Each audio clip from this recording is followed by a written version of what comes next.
وہ کر سکے، وہ ایک دستخط پہ منتخب وزیر اعظم کو گھر بھیج دے، وہ ایک دستخط پہ منتخب وزراء کو گھر بھیج دے۔ میرے خیال میں اس ماحول کے ساتھ ساتھ 18ویں آئینی ترمیم میں ہمیں بڑے مشکل سے اپنی شناخت ملی پختونوں کو،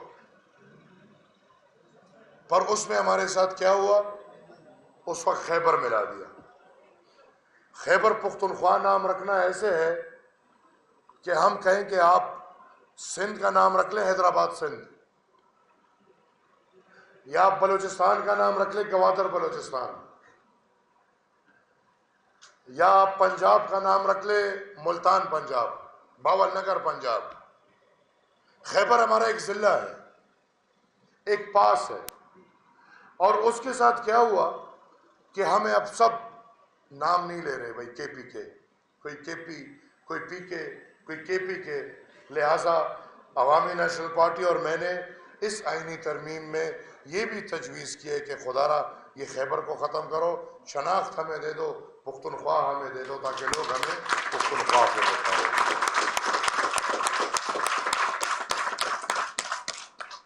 خواتین و حضرات،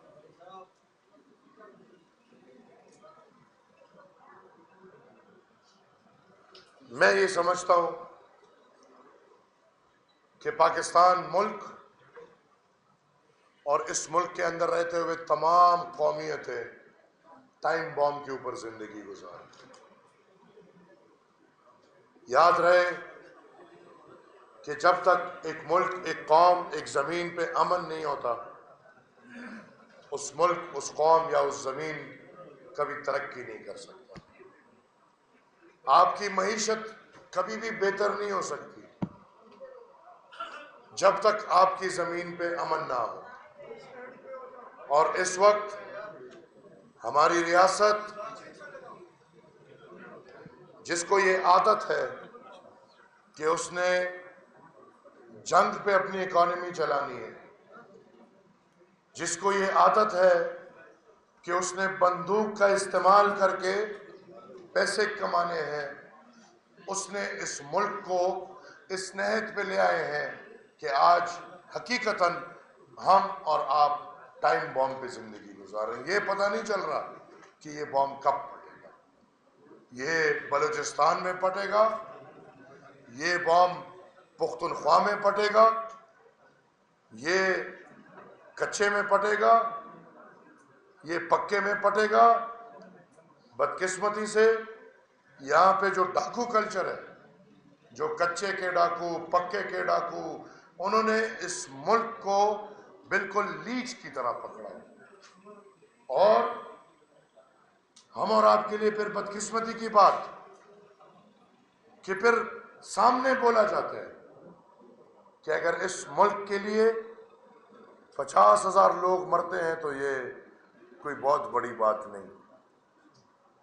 مجھے ایک جرنیل صاحب نے یہ بات کی، میں نے کہا جی جرنیل صاحب، ایک ملک کے لیے 50,000 بندے مرنا، قربانی کرنا چھوٹی بات ہے۔ میں دعا یہ کروں گا کہ کاش ان 50,000 میں آپ کے بچے بھی ہوں۔ میں دعا یہ کروں گا کہ ان 50,000 میں آپ کے بزرگ بھی ہوں، ان 50,000 میں آپ کی عورتیں بھی ہوں۔ ایک دم لڑنے لگ گیا۔ میں نے کہا ابھی تک 50,000 کم تھے، ابھی ایک بھی زیادہ ہو گیا۔ میں نے کہا جنرل صاحب، آپ ان 50,000 کا بھی ایک ایک اپنے بچے کی طرح سمجھے، تب یہ قوم ترقی کرے۔ ہم بدقسمتی سے آج ایک دفعہ پھر پرائے جنگ میں اپنے قوم کو ایندھن بنا رہے ہیں۔ پاکستان کو کیوں ہمیشہ پرائے جنگوں میں حصہ داری کرنی ہوتی ہے؟ کولڈ وار میں ہماری جنگ نہیں تھی، امریکہ اور روس کی لڑائی تھی، ہم بیچ میں گھس گئے، ہم نے پیسے لیے، لیکن میرے دادا تب بھی یہ کہتے تھے کہ ہاتھیوں کی لڑائی ہے، مینڈک جو ہے وہ کچل جائیں گے۔ وہ ہاتھی آئے، مینڈک کچل گئے، زمین تباہ، قوم تباہ۔ وہ دونوں مزے میں، ایک غم میں واپس، ایک خوشی میں واپس۔ آج تک 50 سال ہو گئے ہیں کہ افغانستان بالخصوص اور پھر پاکستان سٹیبل نہیں ہوگا۔ آج ہم ایک دفعہ پھر ایک اور لڑائی میں گھس گئے۔ آج ہم چین اور امریکہ کے بیچ، اور یاد رہے کہ ایک بہت خطرناک کردار ادا کر رہے ہیں۔ پیسوں کی خاطر واحد لالچ پیسہ ہے۔ پیسوں کی خاطر ہم ایک دفعہ پھر اپنے قوم کو آگ کے سامنے دھکیل رہے ہیں۔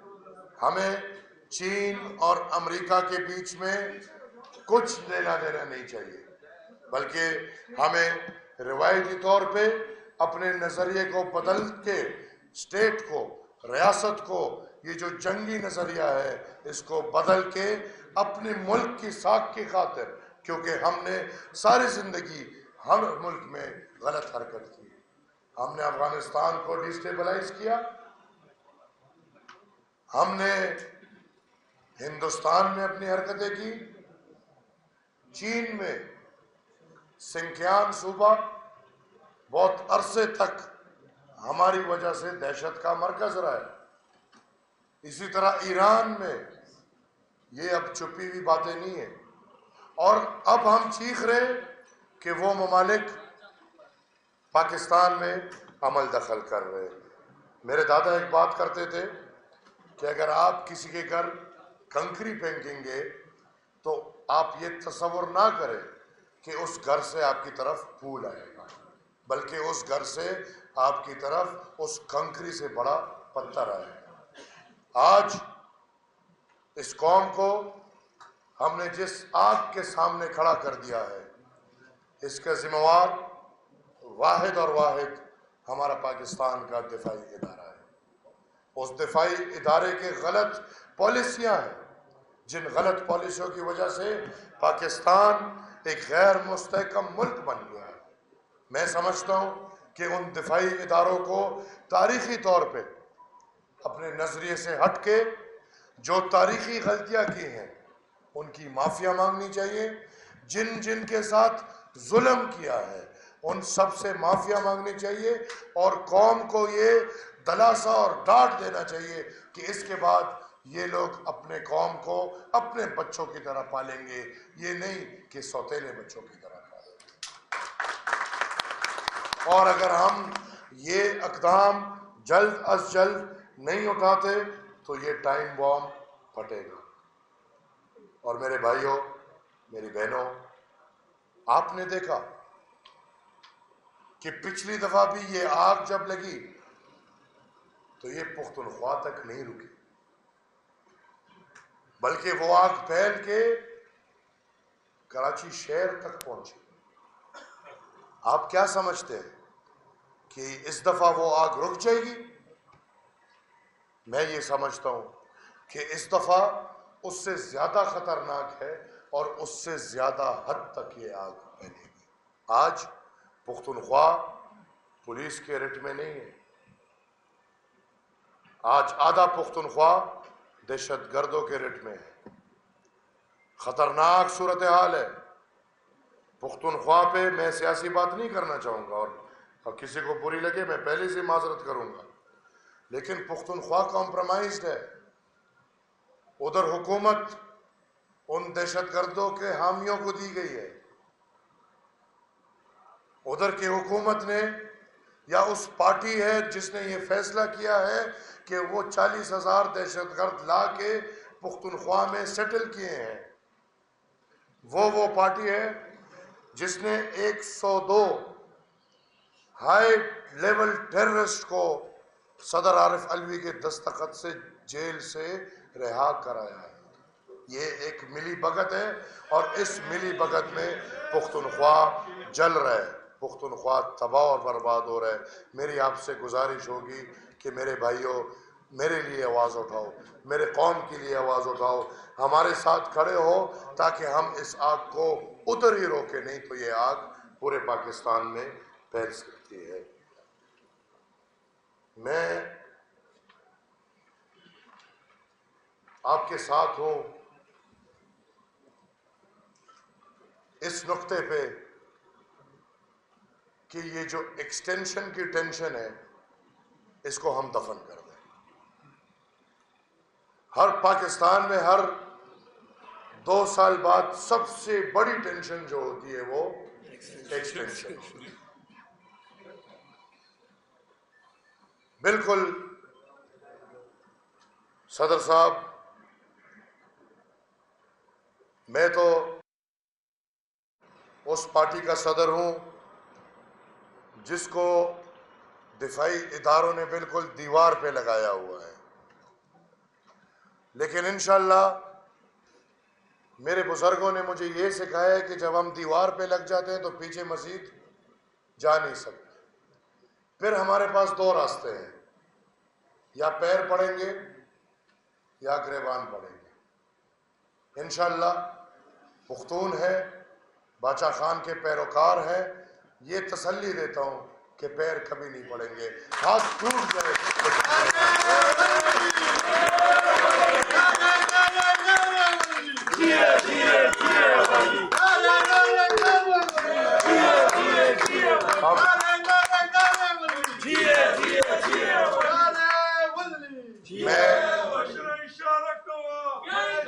میں اور آپ اس کے ساتھ مل کے حکومت وقت یا جو اس وقت جو پارٹی لیڈنگ رول ادا کر رہی ہے اس کو یاد دلائیں گے کہ ووٹ کو عزت دو.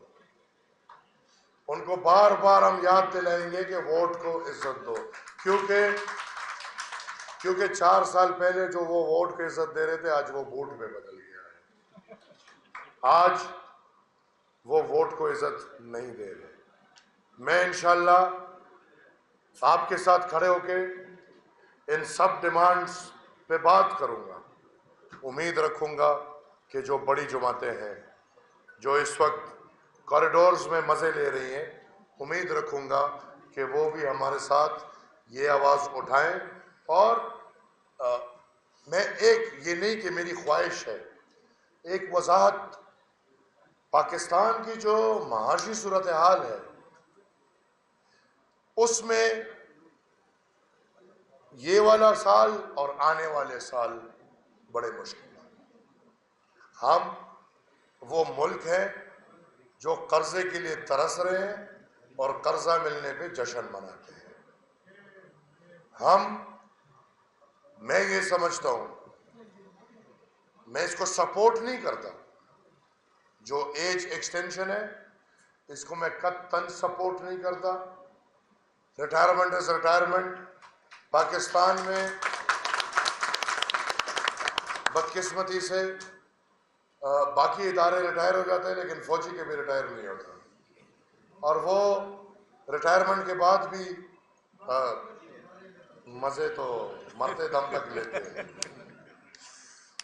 میں سمجھتا ہوں کہ ایکسٹینشنز، ری اپوائنٹمنٹس اور ریٹائرمنٹ کے بعد دوسرے اداروں میں جا کے لگوانا یہ بالکل غلط کام ہے، اور یہ عوام کے ساتھ ناانصافی ہے. یہ آپ عوام کا حق چھین رہے ہیں. لیکن اس کے ساتھ اس ملک کو مسئلہ ہے، اور مسئلہ آنے والے پینشنز کا ہے.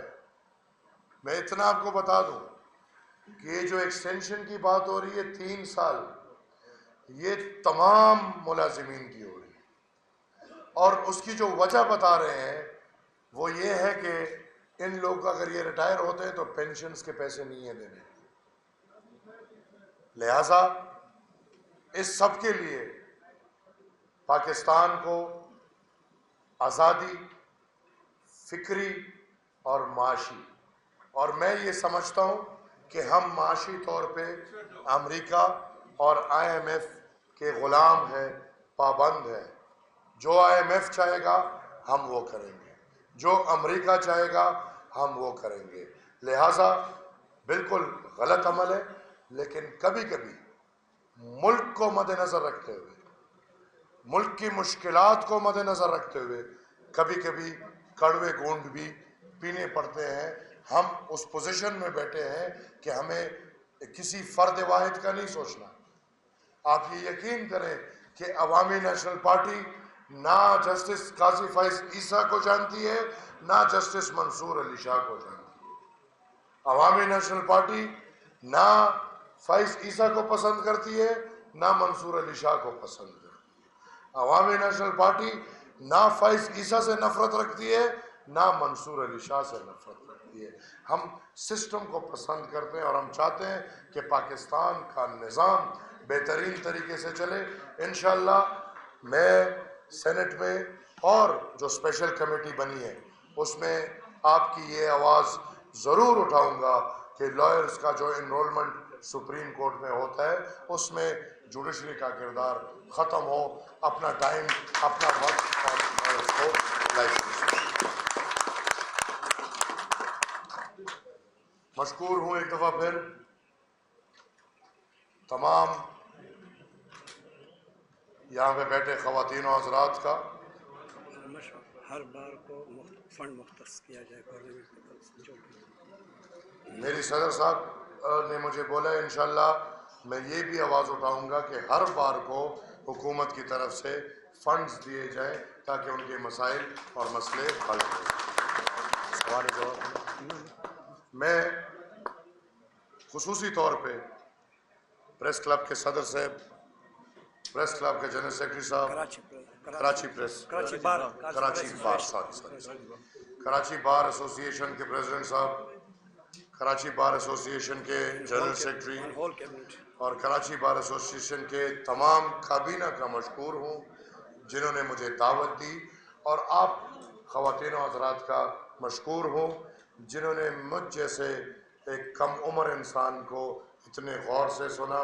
انشاءاللہ موقع ملے گا بار بار آؤں گا، اپنے نظریے کے لیے آؤں گا، آپ کے لیے آؤں گا، اپنے قوم کے لیے آؤں گا۔ بہت شکریہ۔